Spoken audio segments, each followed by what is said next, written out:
Hi, I'm Michelle Beckham-Corbin, President of C3 Creating Connections Consulting, a social media strategy firm. And I'm Mark Macomber, President of Macomber Creations, and welcome to our show, Digitally Speaking.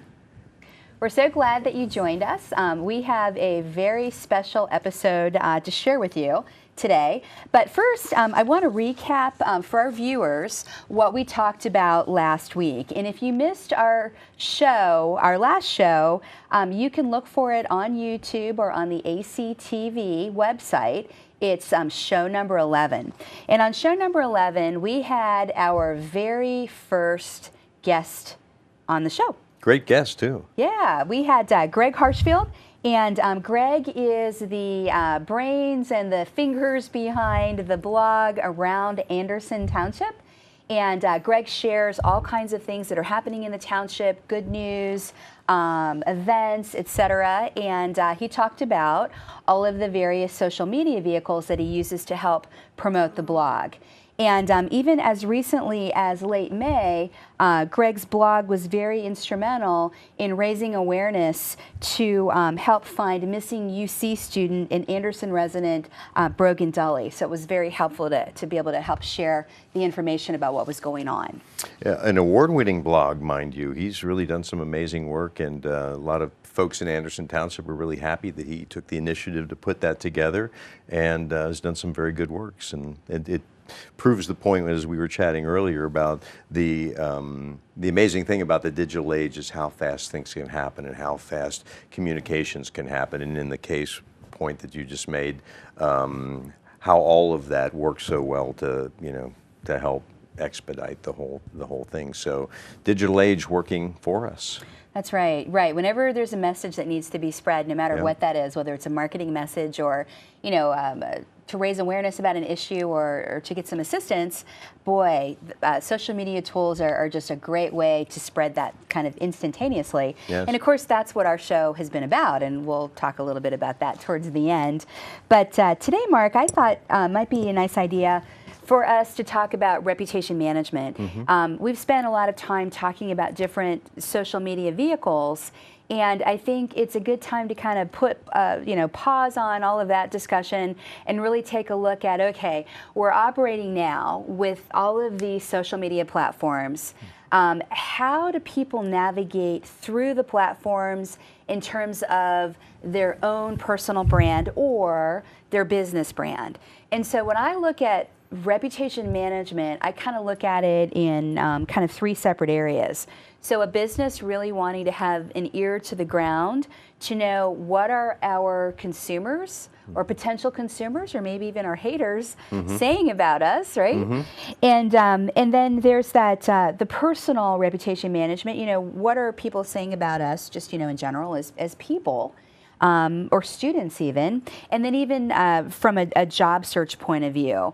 If an employer is going to want to interview us and they go looking, what kinds of things are they going to find?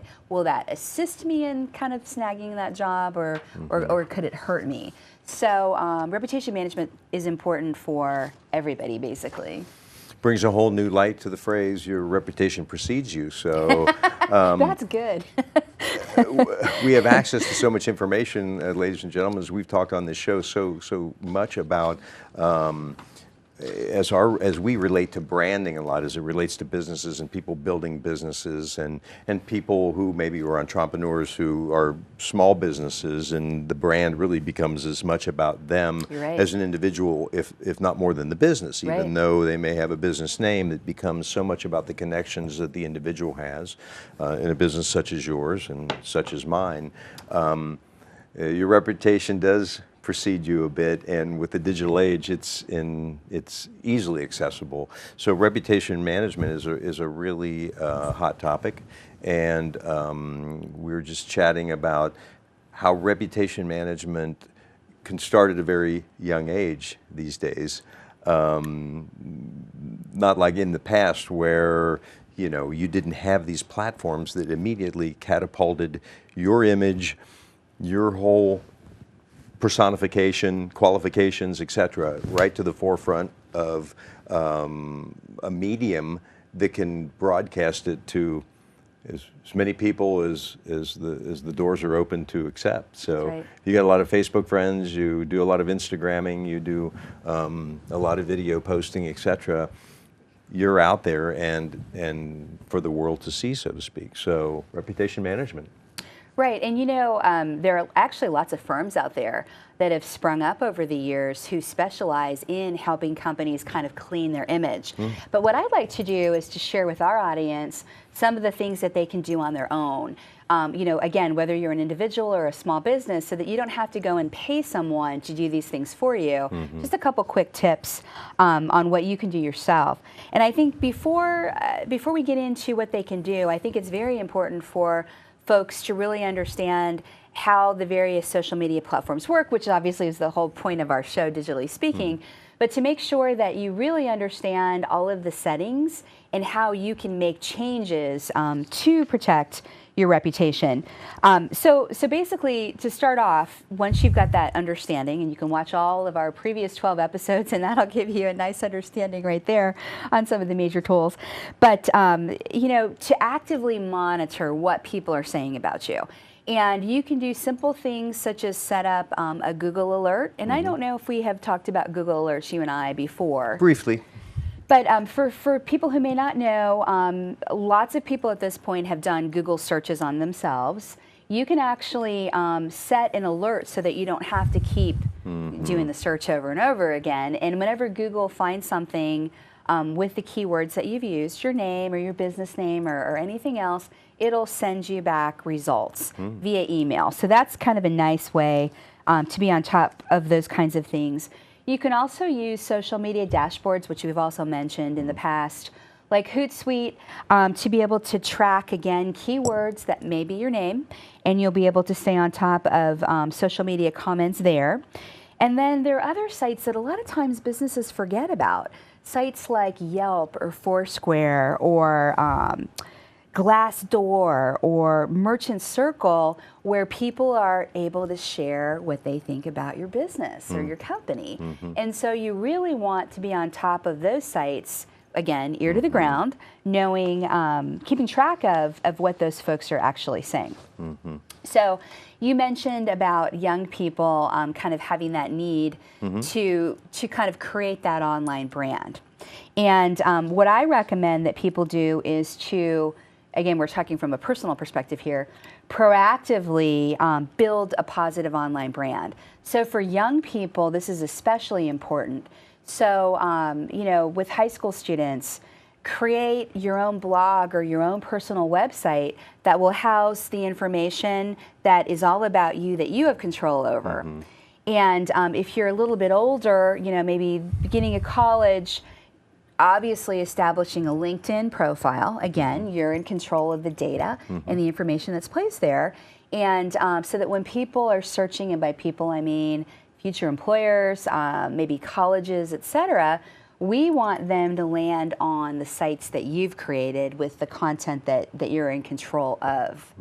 So I'm seeing a lot more of that, the personal websites with high school students. I think in the very early days, of course early is what, like 10 years ago, but in the very early days, I think you saw a lot of these high school websites for sports, for athletics. Right. So kind of the recruiting sites with the, the sports clips and all of that. But I've seen a real trend in the last 2 or 3 years of students really kind of packaging their community volunteerism, their academic stuff, their sports, everything together, so that employers and colleges will have that just nice look at what their brand is. Well, it's interesting too, because with younger high school aged kids and college students, the building of the brand takes on a whole new meaning, because at this particular point, when you're getting ready to start applying for colleges, universities to be accepted, there's such a comprehensive look at people now than in the old days. Oh yeah, well maybe they were student council president, or they did this or that. Now it's just all of the activities, all of the things that go into making a well-rounded individual is being looked at to take things into consideration. Doesn't matter what age you are, almost at this point. Used to be there was a certain age bracket where that really started mattering. But as one goes through their educational process and starts getting into the job market, and with the job market currently being so incredibly competitive, irregardless of the field, it has become, especially with kids being highly educated now, a lot more so than that there were some years ago. The competition for jobs, the edge that you need to stay one up, and for that matter, as that relates to just maybe getting into school, it relates the same way in business. Oh yeah, absolutely. So much competition for people in business, no matter what field you're in or what business you're in. Everyone needs an edge of some sort, and maybe some luck too. But yeah, you need an edge, and anything that you can do to really, when someone is looking at you, if they're going to take the minute to look at your profile, look at your resume, look at what you've done and where you potentially could go, and does that fit for our needs, for us, for a possible position. Creating commerce, whatever, however you look at it, very, very impactful. And once again, the digital age has been huge with its, with its impact on this. And right, and when you say edge, and I use actually unique value proposition, but I do a lot of work with companies and training their teams on LinkedIn marketing, and I do a lot of work with individuals using LinkedIn for job search or job transition, et cetera. And it truly is all about packaging that LinkedIn profile with things that make the person stand out. So you mentioned, that now employers are looking at more than maybe your previous work experience, but really, what's your community involvement? Sure.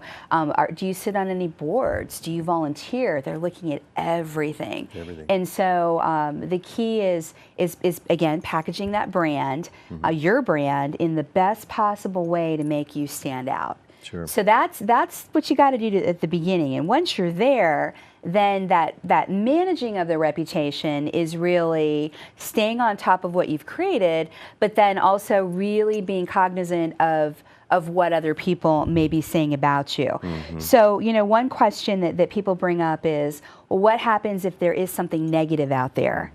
Again, whether you're a company or an individual, and you come across some complaints or some people kind of saying some bad things about you, you want to really address that negative buzz right away. If you're a business, and let's say we're talking something like a Facebook page, you want to be able to address whatever that complaint is, not only for the sake of the complainer, but also because you have that wider audience, that wider set of eyes that are looking at how did they actually handle this. And what I tell businesses, especially retail folks that are on social media, how would you deal with somebody who came into your place of establishment and had a complaint? You would take care of it. And so you want to do it in the same way on social media. Have you heard of a troll, Mark? And so a lot of times I will get businesses that will say, well, what about trolls that are out there, where it's a situation where it's not a legitimate complaint? And so for the viewing audience, a troll is someone who is, let's say, just a troublemaker. They want to go out there and just kind of say some nasty things about your business or put some complaints out there just for purely stirring up trouble. Sure. So I always say in those situations, when it's really not a legitimate, complaint, delete. Just delete trolls' comments. Just get rid of them, and et cetera. But what happens if you really do have some stuff that you don't have control over? Let's say the complaints are on a site that you don't have control over. Then what you want to do is to create as much positive content about yourself or your business as possible. And that's why it also can be very important to be on several different social media sites. Because if you've got LinkedIn showing some positive things, and you've got your personal blog showing some positive things, et cetera, then that one comment that somebody that doesn't like you very much, said 2 years ago is going to get pushed down Sure. in search results. Yep. And search engine optimization will just kind of take care of that negative comment and just get rid of it. Yeah, it's always better to have a lot of good positive things in your court, and it's like the scores. Well, we're going to throw the high one out, we're going to throw the low one out, and let's see what we've got as the bulk of what the responses are, and if they're positive, that works here. But it's interesting because as you were talking about trolls, and I was thinking about all of the people who, there certainly are folks in the world who are willing to say not so kind things about people, and maybe it's ill-founded, and it's not much difference than the guys writing viruses that are taking over computers and spoiling things and making your life miserable, which I have personal experience with. Your computer's becoming infected, so everything is there's this constant barrage of us having to be able to figure out ways to be proactive. I'll say that in the lieu of defensive, about all the possibility with the digital world, because you are so out front. There is so much now that puts you right on the front line of being transparent. I mean, we have become a lot more transparent. I mean, there's been a need for it socially, business-wise. Everybody say, we want more transparency. We want to be able to see everything about everybody all the time. And it's a vulnerability that you get exposed to as just navigating through this world, and the whole reputation management thing. Any tool that you can have that you can keep in your arsenal that helps you stay one up on all of that, and that's kind of one of those things. We always have to be due diligent. We can't be asleep at the wheel. We can't take it for granted things are going to be humming always smoothly, because there always could be something that you need to keep a lookout for. And what is, I think, interesting is that in the old days we used to have the BBB, where people would call and say, hey, have you had any complaints about this guy? I'm thinking about using this. Now we've got all these different platforms and formats and companies, and every night you see some new kind of thing. Hey, if you're thinking about hiring this guy to do this, you should subscribe to my free service. Oh yeah, yeah, yeah. So. Well, I'll tell you the other thing that I find really, really fascinating.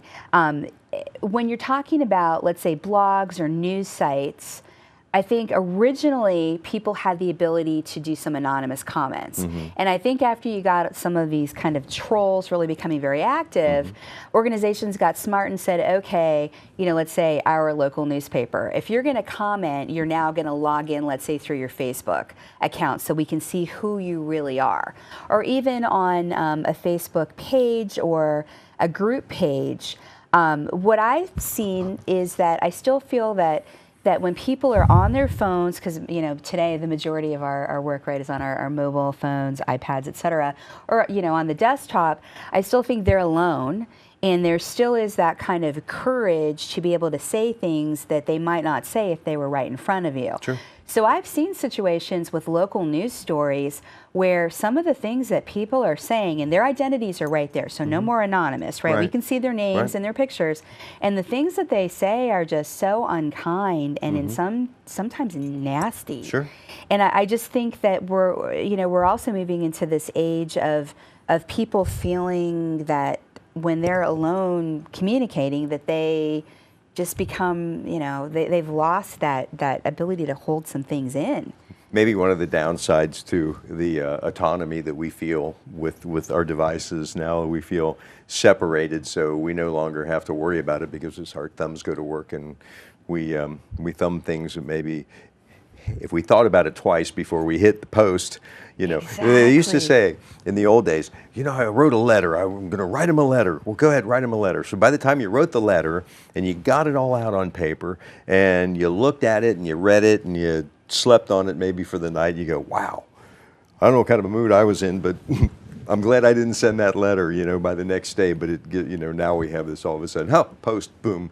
Next thing you know, it's out in virtual world and everybody gets to see it. But sometimes it's nice to take a deep breath before you send the disparaging comment out.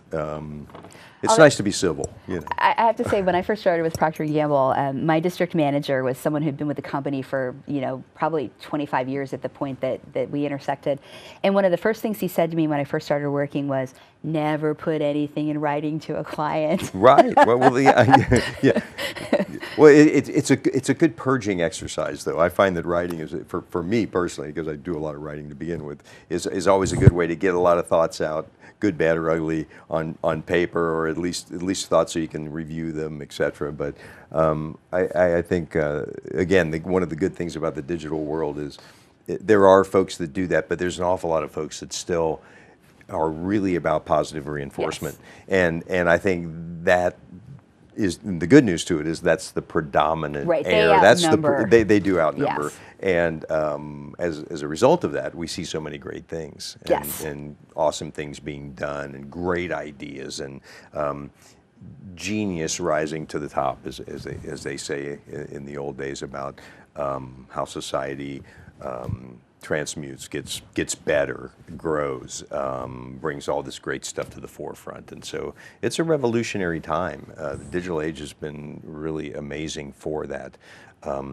So as it relates, though, to our reputations, there's just so much that we can take advantage of in the digital world. And I was going to say, especially for companies, companies are really going to want to make sure that they've got some kind of a crisis management team in place. So not only the folks that are maybe listening, ears to the ground, using the tools to kind of check on mentions, et cetera, but really having policy to determine, if we do have a situation that arises overnight, whenever, how are we going to handle it? Who is going to take care of it? How quickly are we going to be responding back with a situation? I wanted to share a story from Forbes. There's a gentleman who's a reputation management expert out there, Don Sorensen, and he was talking about one of the clients that he was working with, and he said that this particular client had a severe reputation management problem. When folks did a Google search, the first 8 out of 10 results were all negative comments about the company.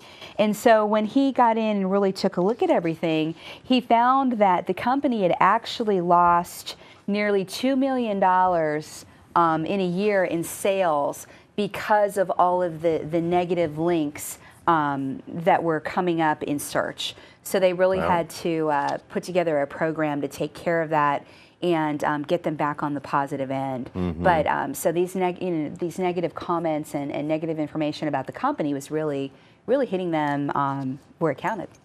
Well, in conflict resolution, just in daily life, I mean, we all go through these struggles of trying to figure out ways to resolve any kind of conflict, whatever it is. And as it relates to business and your reputation, it's always good to put those to, be proactive to them. So I guess as businesses grow bigger, the need for that gets bigger as well, because you have more clients, you have more things to serve. You could potentially have just things that you do need to resolve. It's not always the rosy world out there. Sometimes we just have to be clever and figure out how to get over and above those. And any good business resolves those things quickly and tries to move on, and Right. So hopefully, restaurants especially. Yes, definitely. So hopefully we've shared a couple of tips that will help folks to be able to get on the path of being in control of their brand. Well, as always, we've got a lot of hot tips here at Digitally Speaking, and we really do appreciate you, the listening audience, viewing audience, watching our show at ACTV and also on YouTube. And we've had such a great time doing this. We are celebrating our 12th episode. I don't know if it's exactly been a year, but it seems like it's about a year, and if not a year plus. And we've covered so many great topics, and so our 12 episodes in review, we've done a lot of really great stuff. We started at the beginning with some real introductory things, where we looked at Facebook, who still seems to be the industry leader and is still fighting for first place in the race, and gone through about every app and about every platform that we can possibly think of, but they're growing, and there's so many things that are going so fast. Well, yeah, and then even talking about social media analytics. So, in addition to the platforms, looking at how do you analyze your business using those platforms. Mm-hmm. Well, and we talked about marketing a startup and featured your venture. One of my many adventures, and which is still an ongoing adventure. It's as they say, the song goes on forever. The story just continues to change, and I think that's kind of true of what's going to be happening here in the digital world. It is moving still so fast. The changes are rapidly happening, and then by the time one change, another algorithm is being written for something else, and it's just amazing to see how rapidly this whole thing has just been. Wow, it has made us so. It's made us so aware of so many things that we never counted on years ago. It's just been amazing, and the new generations coming up, and the effect that this is going to have for 4 generations. It's just amazing. It's like happening to the second power, to the fourth power, to the fifth power. It is magnifying so quickly, and doesn't seem to be slowing down. Well, and it's even technology. We just actually bought a new TV, and our old TV was purchased in 2007, but it is obsolete. It was just completely obsolete, and that's just amazing. Just absolutely amazing. I think, when you're talking about everything changing, and it's been a constant rate of change for the last several years, and it's going to continue. Just on the drive over to the studio today, I read a report about Facebook changing its privacy settings again. Right. Yeah. So we'll talk about that in the next show. Well, there's a lot to that, ladies and gentlemen. And these are hot topics, and some of them very controversial that we're going to get into, yes. as it relates to society and to our lives, et cetera, et cetera.